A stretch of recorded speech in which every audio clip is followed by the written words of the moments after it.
Sabe, toda família tem uma história, né? Mas algumas são verdadeiras sagas, daquelas que atravessam oceanos, continentes e gerações inteiras. E hoje a gente vai mergulhar fundo na história da família Abate. É uma jornada que começa lá nas colinas da Itália, encara o Oceano Atlântico e floresce aqui, em solo brasileiro. E tudo isso a partir da união de um casal, Albino e Corina.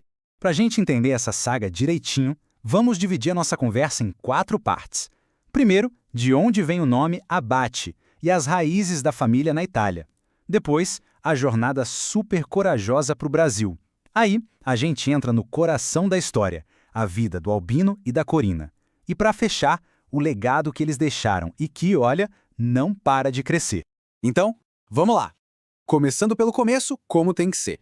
Para entender a jornada dos Abate, a gente precisa voltar no tempo, entender o que esse nome significa e como era o mundo que eles um dia chamaram de lar.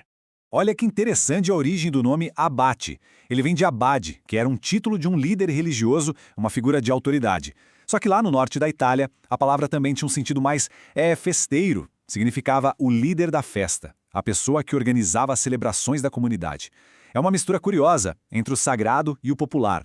E a história deles é, nossa, antiga e bem dramática. Lá em Florença, no século XII, os Abate eram uma família poderosa, influente, com alianças que chegavam até os famosos Medici. Eles enriqueceram, mas como acontece nessas histórias de poder, as disputas políticas levaram a uma reviravolta. As casas deles foram queimadas e eles acabaram exilados em 1258.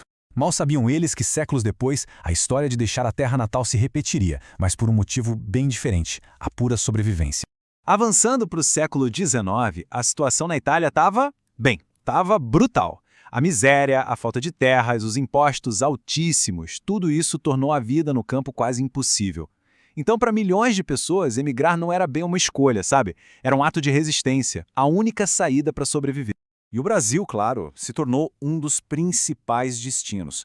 Entre 1880 e 1924, o país recebeu mais de 3,5 milhões de imigrantes. Agora, o que realmente impressiona aqui é que quase 40% de toda essa gente era de italianos. É um volume absurdo que mudou a cara do Brasil para sempre. Certo. Agora que a gente entendeu o cenário geral, vamos sair dos números e mergulhar na história pessoal. Afinal, quem foram os Abate que deixaram tudo para trás e cruzaram o Atlântico sonhando com um novo começo? Essa aqui é a linhagem que literalmente fez a ponte entre os dois mundos. Começa com o Paolo, lá em Bérgamo. A linha segue por Giovanni Antônio até o Domênico, que, olha que curioso, imigrou para o Brasil depois do filho dele, o Antônio. Ou seja, foi o Antônio o verdadeiro pioneiro, o primeiro da família a pisar em solo brasileiro. A viagem do Antônio foi uma verdadeira epopeia. Aos 35 anos, ele pegou a esposa e os filhos e embarcou numa viagem de navio de quase 40 dias. Chegando no sul do Brasil, eles receberam um lote de terra numa colônia. Mas não era chegar e morar, não. Eles tiveram que desbravar a mata do zero para construir um lar e começar a plantar para ter o que comer. E nessa nova terra, ele acabou ganhando apelidos que contam um pouquinho sobre ele. Chamavam ele de Nono Rechin, porque ele usava um brinco, um detalhe da personalidade dele, e também de Bergamasco, que era um jeito de nunca esquecerem de onde ele veio, da província de Bérgamo. E agora, a gente chega no coração pulsante dessa história. A jornada do Antônio fincou as raízes. Mas foi o neto dele, o Albino, junto com a esposa, Corina, que realmente cultivaram a árvore da família que floresceria por gerações. Parece coisa de destino, né? Albino e Corina nasceram no mesmíssimo ano, 1915, em cidades vizinhas, bem no coração da colônia italiana no Rio Grande do Sul. Ele, filho de agricultores, já acostumado com a lida na roça. Ela, recém-chegada na região com a família. Os mundos deles estavam prestes a se cruzar. Eles se casaram em 1936. E olha só essa cena, que parece de filme. Todo mundo, incluindo os noivos, chegou na igreja a cavalo. Imagina que demais. Juntos, eles tiveram 6 filhos, trabalharam muito na terra e, em 1971, tomaram outra grande decisão: se mudar para o Paraná, buscando um futuro melhor. Uma vida de parceria que foi celebrada com bodas de ouro e de diamante. E essa mudança para o Paraná não foi uma partida silenciosa de jeito nenhum. Bem ao estilo italiano, a família organizou uma festança de despedida para todos os vizinhos e amigos. Uma celebração que ficou marcada na memória da família por um motivo, digamos, bem específico. Pensa na cena. No meio da festa, acontece o impensável. O vinho estava acabando. O Albino, que era um homem prático, pegou seu Jeep 57, chamou o filho, José, e foi até a cooperativa buscar mais. Uma missão simples, certo? Bom, essa pequena viagem se transformou na história mais contada da família até hoje. No caminho de volta, numa estrada de chão batido, Albino perdeu o controle do Jeep. O carro capotou e rolou por um barranco de 70 metros de altura. O único grito que ele deu foi: "Só Dio me salva!" E olha, parece que Deus ouviu. Ele e o filho saíram praticamente sem nenhum arranhão. Já o barril de 100 litros de vinho, esse não teve a mesma sorte. A festa continuou, mas essa história virou lenda.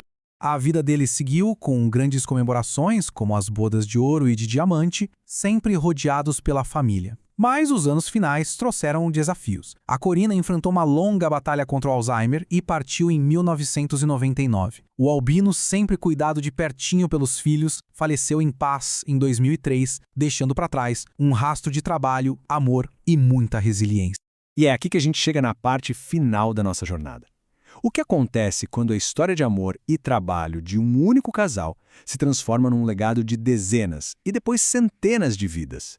Bom, tudo começa com o número 6. 6 filhos. Eles foram a base, os primeiros ramos daquela árvore que só ia crescer, cada um deles carregando um pedacinho da história e dos valores dos pais. Mas para a gente ter uma ideia da dimensão desse legado, é só olhar uma geração para trás. Os pais do Albino, Giovanni e Luísa, deram origem a 183 descendentes diretos. É um crescimento exponencial que mostra a força impressionante desses laços familiares. E essa conexão não é só um número numa árvore genealógica, não. É uma coisa viva que acontece de verdade. Recentemente, os descendentes do Albino e da Corina começaram a organizar encontros de família. E a participação, como a gente pode ver, só aumenta. Isso mostra que aquele vínculo que eles criaram continua forte até hoje. Então, o ponto principal aqui é o seguinte: o legado do Albino e da Corina não é só um sobrenome. Ele está vivo na tradição de se reunir, nos valores de trabalho e união que são passados adiante e na prova de que a jornada de um único imigrante pode, sim, criar um universo inteiro de novas histórias. Hoje, quando essa família enorme se reúne, eles estão celebrando muito mais do que um almoço de domingo. Eles celebram uma decisão corajosa, tomada há mais de um século num vilarejo pequeno na Itália. Uma decisão que permitiu que todos eles pudessem existir. A saga da família Batti nos lembra que todos nós somos o resultado de escolhas, de viagens e de sacrifícios feitos muito antes da gente nascer. Isso nos deixa com uma pergunta para refletir. Qual é a saga que o nosso próprio nome carrega?